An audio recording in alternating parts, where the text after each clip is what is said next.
ನಮಸ್ಕಾರ, ವನಶ್ರೀ ಚಾನಲ್ಗೆ ಹೊಸ ಸ್ವಾಗತ. ವಿಡಿಯೋ ತಂದಾಯಿತು. ಬನ್ನಿ ಇವತ್ತು ಮುದ್ದು ಸೊಸೆ ಸೀರಿಯಲ್ಲು ಹೇಗೆ ಮೂವ್ ಆಗುತ್ತೆ, ಏನು ಸ್ಟೋರಿ ನೋಡೋಣ. ಅದಕ್ಕಿಂತ ಮುಂಚೆ ವಿಡಿಯೋಕ್ಕೆ ಸಬ್ಸ್ಕ್ರೈಬ್ ಮಾಡ್ಕೊಳ್ಳಿ, ಹಾಗೆ ಒಂದು ಲೈಕ್ ಕೊಡಿ.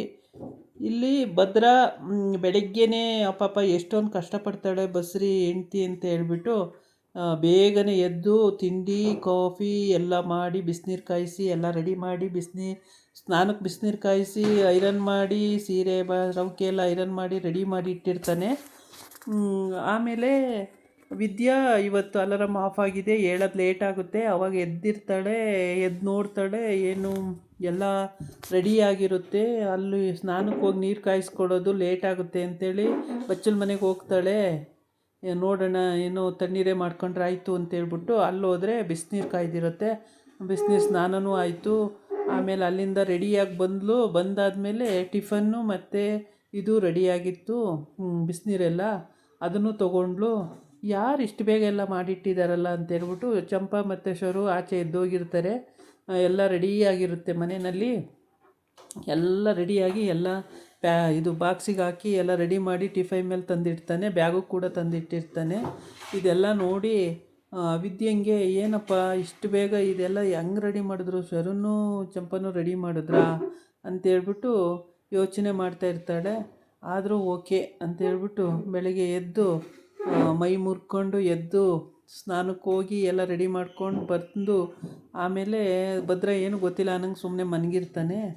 ಆಮೇಲೆ ವಿದ್ಯಾ ಸ್ನಾನಕ್ಕೆ ಹೋದ ತಕ್ಷಣ ಕಂಡುಬಿಟ್ಟು ನೋಡಿ ಸ್ನಾನಕ್ಕೆ ಹೋದ ತಕ್ಷಣ ಎದ್ದುಬಿಟ್ಟು ರೆಡಿಯಾಗಿ ಬೈಕ್ ಹತ್ರ ನಿಂತಿರ್ತಾನೆ. ಬೈಕ್ ಹತ್ರ ನಿಂತ್ಕೊಂಡು ಕಾಯ್ತಾ ಇರ್ತಾನೆ. ಅಯ್ಯೋ ಇಷ್ಟು ಬೇಗ ಟಿಫನ್ ಎಲ್ಲ ರೆಡಿ ಮಾಡಿಬಿಟ್ಟಿದ್ದಾರಲ್ಲ ಅಂತೇಳಿ ಇವಳು ಟಿಫನ್ ಎಲ್ಲ ಬ್ಯಾಗಿಗೆ ಹಾಕ್ಕೊಂಡು ನೀರೆಲ್ಲ ಬ್ಯಾಗಿಗೆ ಹಾಕ್ಕೊಂಡು ಹೋಗೋಕ್ಕೆ ರೆಡಿಯಾಗಿ ಹೋಗ್ತಾಳೆ ಆಚೆಗೆ ಹೋದಾಗ ಅಲ್ಲಿ ಭದ್ರ ನಿಂತಿರ್ತಾನೆ.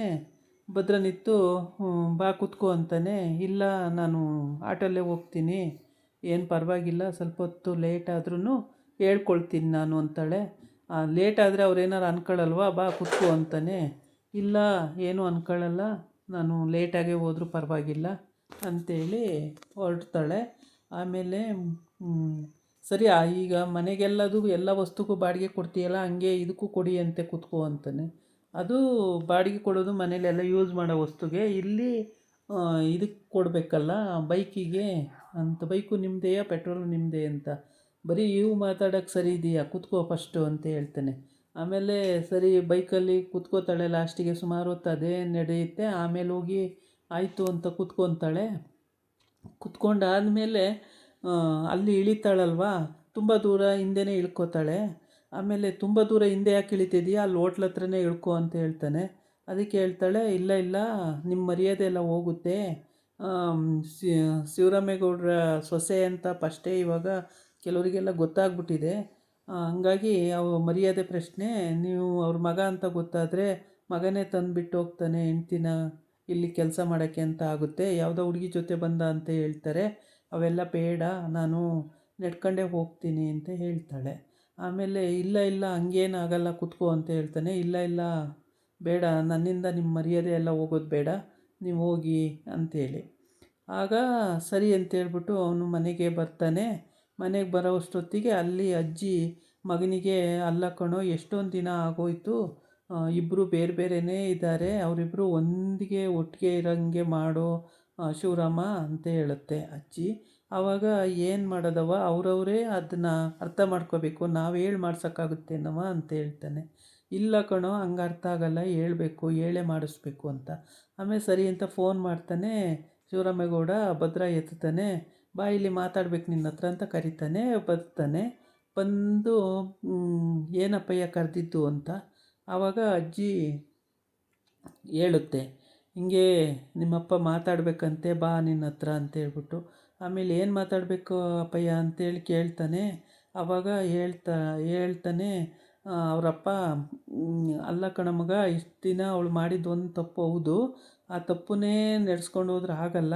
ಇನ್ನು ಮುಂದೇನಾದ್ರು ನೀವು ಗಂಡ ಹೆಂಡ್ತಿ ಅಚ್ಚುಕಟ್ಟಾಗಿ ಅನ್ಯೋನ್ಯತೆಯಿಂದ ಇರಬೇಕು, ಅದನ್ನು ನಾನು ಹೇಳೋಕ್ಕಾಗಲ್ಲ ಅಂತ. ಹಂಗಲ್ಲ ಅಪ್ಪಯ್ಯ, ಅವಳಿಗೆ ನಾವು ತುಂಬ ನೋವು ಕೊಟ್ಬಿಟ್ಟಿದ್ದೀವಿ. ಈಗ ಅವಳು ನಿನ್ನನ್ನು ಜೀವ ಉಳಿಸ್ತಾ ದೇವತೆ, ನಾನು ಜೀವನದಲ್ಲಿ ನೆನ್ಕೋಬೇಕು ಅಂತಂದರೆ ಈಗ ಅವಳನ್ನೇ ನೆನ್ಕೋಬೇಕು. ಅವಳೇ ತಾನೇ ಮತ್ತೊಂದು ನಿನ್ನ ಜೀವ ಉಳಿಸಿದ್ದು. ಹಂಗಾಗಿ ನನಗೆ ವಿದ್ಯೆನ ಮೇಲೆ ಫುಲ್ಲು ಸಂಪೂರ್ಣ ನಂಬಿಕೆ ಇದೆ. ವಿದ್ಯೆಂಗೆ ನಾನೇನೂ ಬೈಯಲ್ಲ ಅನ್ನಲ್ಲ, ತುಂಬ ಚೆನ್ನಾಗಿ ನೋಡ್ಕೊತೀನಿ ಅಪ್ಪಯ್ಯ ಅಂತ ಹೇಳ್ತಾನೆ. ಆಗ ಅಜ್ಜಿ ಹೇಳುತ್ತೆ, ಮತ್ತಿನ್ನೇನಾಗಬೇಕು, ಇಬ್ಬರು ಒಟ್ಟಿಗೆ ಒಂದೇ ಕಡೆ ಸಂಸಾರ ಮಾಡಿಕೊಂಡು ಚೆನ್ನಾಗಿರಿ, ಮತ್ತೇನಕ್ಕೆ ಬೇರೆ ಬೇರೆ ಇರಬೇಕು ಅಂತ ಹೇಳ್ತಾಳೆ. ಅದಕ್ಕೆ ಭದ್ರ ಹೇಳ್ತಾನೆ, ಅಲ್ಲ ಅಮ್ಮಮ್ಮ, ನಾನೇನು ಕಡಿಮೆ ಹಿಂಸೆ ಕೊಟ್ಬಿಟ್ಟಿದ್ದೀನಿ ಅವಳಿಗೆ. ಅದೊಂದು ತಪ್ಪಿಗೋಸ್ಕರ ಅವಳಿಗೆ ಆಡಬಾರ್ದು ಮಾತೆಲ್ಲ ಆಡಿದ್ದೀನಿ, ಬೈಬಾರ್ದಂಗೆಲ್ಲ ಬೈದಿದ್ದೀನಿ. ಅದೆಲ್ಲ ಅವಳು ಸಹಿಸ್ಕೊಂಡಿದ್ದಾಳೆ. ಈಗ ಅವಳನ್ನ ಬಾ ಅಂತೇಳಿ ಹೊಂದ್ಕೊಂಡು ಹೋಗೋಣ ಬಾ ಅಂತೇಳಿ ಕರೆದ್ರೆ ಅವಳು ಏನು ಅನ್ಕೊಳ್ಳಲ್ಲ. ಅದಕ್ಕೇ ಬೇಡ, ಚೆನ್ನಾಗಿ ಎಲ್ಲ ಅವಳಿಗೆ ಮನವರಿಕೆ ಆಗೋವರೆಗೂ ತಿಳಿ ಹೇಳಿ, ಅವಳು ಅರ್ಥ ಮಾಡ್ಕೊಳ್ಳೋವರೆಗೂ ಅವಳ ಜೊತೆನೇ ಇದ್ಕೊಂಡು ಅವಳಿಗೆ ದಿನಾನು ಅರ್ಥ ಮಾಡಿಸಿ ಆಮೇಲೆ ನಾನು ಅವಳ ಜೊತೆಗೆ ಚೆನ್ನಾಗಿರಬೇಕು, ಅಲ್ಲಿವರೆಗೆ ಚೆನ್ನಾಗಿರೋಕ್ಕಾಗಲ್ಲ ಅಮ್ಮಮ್ಮ ಅಂತ ಹೇಳ್ತಾನೆ. ಹೌದಾ, ಸರಿ, ಮತ್ತೆ ಹಂಗೆ ಹೇಳು, ಎಷ್ಟು ದಿನ ಅಂತ ಹಿಂಗೆ ಇರ್ತೀಯ, ಹೇಳ್ಬಿಟ್ಟೆ ಸರಿ ಹೋಗು ಅಂತ. ಹಂಗೆ ಟೈಮ್ ಬೇಕು ಅಮ್ಮಮ್ಮ ಸರಿ ಹೋಗೋಕ್ಕೆ, ತಕ್ಷಣಕ್ಕೆ ಸರಿ ಹೋಗೋಕ್ಕಲ್ಲ. ಏಕೆಂದರೆ ಅವಳಷ್ಟು ಮನಸ್ಸು ನೊಂದಿದ್ದಾಳೆ. ಮನಸ್ಸು ನೊಂದು ಅವಳು ಪ್ರತಿಯೊಂದಕ್ಕೂ ಬಾಡಿಗೆ ಕೆಲಸ ಅಂತೇಳಿ ಹಿಂಗೆ ಮಾಡ್ತಿದ್ದಾಳೆ, ಓದು ಅಂತೇಳಿ. ಅವಳಿಗೆ ತುಂಬ ಮನಸ್ಸಿಗೆ ನೋವಾಗಿದೆ. ಅದೆಲ್ಲ ಅವಳಿಗೆ ಮನವರಿಕೆ ಆಗಂಗೆ ಹೇಳಬೇಕು. ನಿನ್ನಿಂದ ಏನೂ ತಪ್ಪಾಗಲಿಲ್ಲ ಅಂತಲೂ ಕೂಡ ನಮಗೆ ಅರ್ಥ ಮಾಡಿಸ್ಬೇಕು. ಆಮೇಲೆ ಅವಳ ಜೊತೆ ನಾವು ಚೆನ್ನಾಗಿರೋಕ್ಕೆ ನಾನು ಸಾಧ್ಯ ಆಗುತ್ತೆ. ಇಲ್ಲ ಅಂದರೆ ಸಾಧ್ಯ ಆಗಲ್ಲ ಅಮ್ಮಮ್ಮ. ಅವಳು ನನ್ನನ್ನು ಒಪ್ಕೊಂಡು ಆಯಿತು, ಇನ್ನು ನಿಮ್ಮ ಜೊತೆ ನಾನು ಚೆನ್ನಾಗಿರ್ತೀನಿ ಅಂತ ಅವಳು ಒಪ್ಕೋಬೇಕು. ಅಲ್ಲಿವರೆಗೆ ನಾನು ಕಾಯಬೇಕು ಅಮ್ಮಮ್ಮ ಅಂತ ಹೇಳ್ತಾನೆ. ಆವಾಗ ತುಂಬ ಖುಷಿಯಾಗುತ್ತೆ. ಹೌದಲ್ವಾ, ಕರೆಕ್ಟ್ ಹೇಳ್ತಿದ್ದಾನೆ ಮೊಮ್ಮಗ ಅಂತ ಮೊಮ್ಮಗನ ಮೇಲೂ ಖುಷಿ ಬರುತ್ತೆ. ಆಮೇಲೆ ಶಿವರಾಮೇಗೌಡ ಮಗ ಹೇಳ್ತಿರೋದು ಕರೆಕ್ಟು, ಎಷ್ಟು ಚೆನ್ನಾಗಿ ಮಾತಾಡ್ತಾ ಇದ್ದಾನೆ ನೋಡು ಅಂತೇಳಿ ಮನಸ್ಸಲ್ಲೇ ಅನ್ಕೋತಾನೆ. ಆಗ ಶಿವರಾಮ, ಸರಿ ಆಯಿತು, ನಿನಗೆ ಎಲ್ಲ ಬುದ್ಧಿನೂ ಇದೆ, ನಿನ್ನ ಬುದ್ಧಿವಂತಿಕೆ ಮೇಲೆ ನಾನೇನು ಹೇಳಬೇಕಾಗಿಲ್ಲ, ಎಲ್ಲ ಚೆನ್ನಾಗೇ ಮಾತಾಡ್ತಿದ್ದೀಯಾ, ಹಾಗೆ ಮಾಡು ಅಂತ ಹೇಳ್ಬಿಟ್ಟು, ಸರಿ ಈಗ ಅರ್ಥ ಮಾಡ್ಕೊಂಡಿದ್ದೀಯಲ್ಲ ಸಾಕು ಅಂತೇಳಿ ಅವಳು ಏನು ಅರ್ಥ ಮಾಡಿಸ್ತೀಯ ಮಾಡಿಸ್ಬಿಟ್ಟು ಹೊಂದಾಣಿಕೆಯಿಂದ ಬದುಕೋದು ಕಲ್ತ್ಕೋಬೇಕು ಅಂತೆಲ್ಲ ಹೇಳ್ತಾನೆ. ಸರಿ ಅಪ್ಪಯ್ಯ ಅಂತ ಹೇಳ್ಬಿಟ್ಟು ಅವನು ಅಲ್ಲಿಂದ ಎದ್ದು ಮನೆಗೆ ಹೋಗಬೇಕು. ಆವಾಗ ಇದು ಔಟ್ ಹೌಸಿಗೆ, ಅಂದರೆ ಮನೆಗೆ ಬರ್ತಾನೆ ಇಲ್ವಲ್ಲ, ಔಟ್ ಹೌಸಲ್ಲೇ ಇರೋದು. ಈ ಮನೆಗೆ ಬಂದು ಎಲ್ಲರ ಜೊತೆ ಇರಬೇಕು ಅಂತೇಳಿ. ಇದಾಗಿತ್ತು ಇವತ್ತಿನ ವೀಡಿಯೋ. ನಾಳೆ ಇನ್ನೊಂದು ವೀಡಿಯೋ ಜೊತೆ ಬರ್ತೀನಿ. ನಮಸ್ಕಾರ.